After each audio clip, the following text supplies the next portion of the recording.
un peu du menorah en quelques minutes. Le symbolisme du menorah est très important pour la cosmogonie juive. On est ensemble? S'il vous plaît. Si vous ne comprenez pas ça, vous n'allez rien comprendre.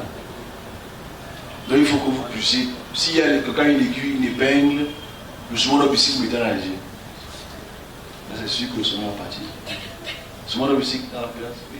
C'est dans la voilà. Je vais vous le mettre. Oh là là, vous avez mis ça dans vos yeux. Le sommeil est parti. Ben. Donc, les menorahs. Menorah, c'est très important, on commence par là. Ça a deux symboles. Je reconnais en ça deux symboles. Dans le judaïsme, parce qu'on est en avoir aussi. Le premier symbole, c'est le symbole des 7 chandeliers. Les 7 chandeliers, c'est très important pour la cosmogonie juive, parce que le symbole 7 est la représentativité du repos ou de l'œuvre achevée de Yahweh. Et si je veux maintenant dire Yahweh, je ne veux pas dire Dieu. Okay? Le symbolisme de l'achèvement de la création selon Yahweh, qui est donc lumière. Ok? Parce que la lumière s'est séparée des ténèbres. C'est très important de voir lumière, ténèbres, qu'il faut peut-être expliquer aux gens.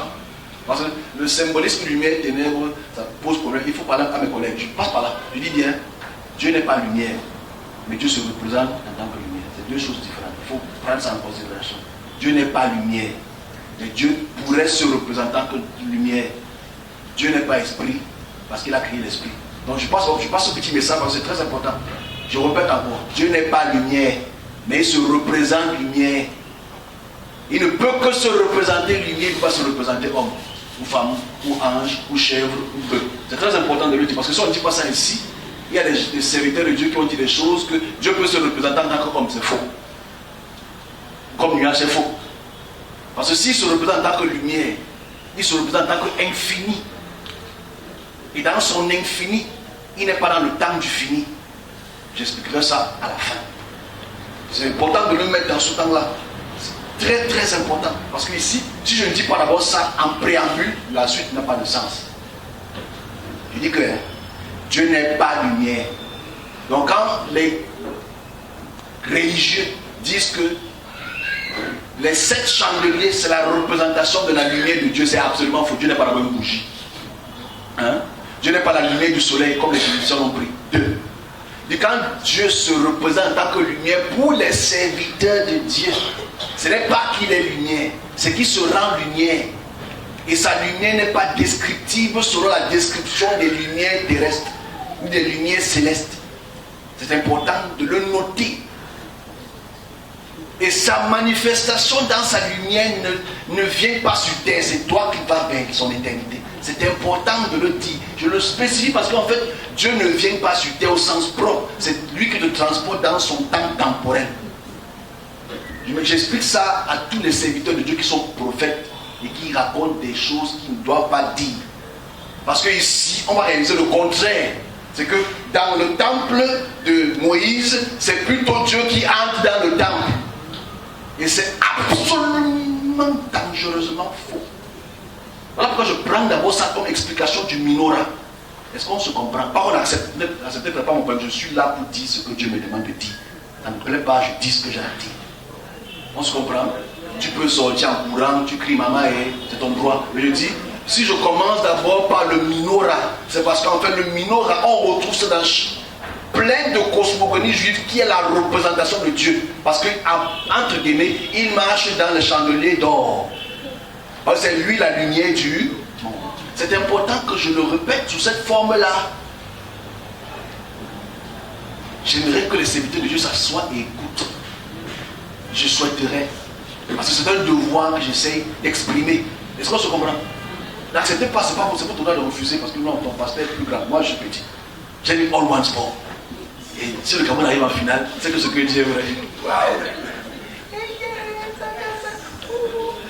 Pardon, et là, c'est une blague.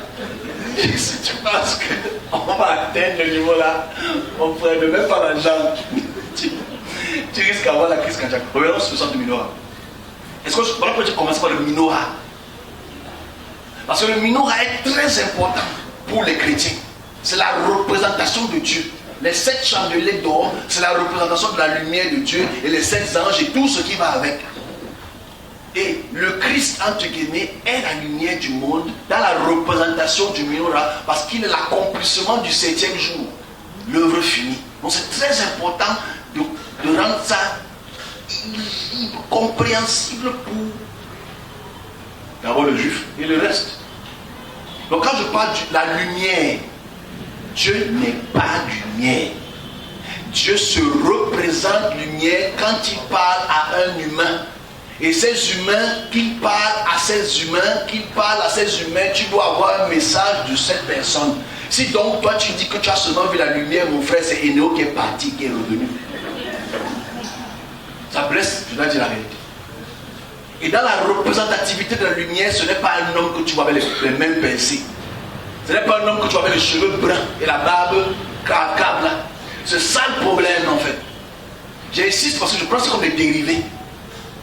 Parce que dans toutes les représentativités bibliques, hébraïques, on voit Dieu dans une lumière assis sur un trône.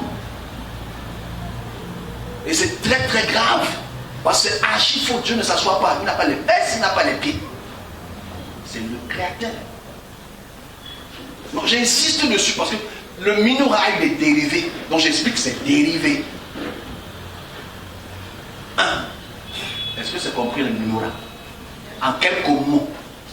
Parce que pour les juifs, le menorah là, c'est ce qui est, c'est la représentation de Dieu.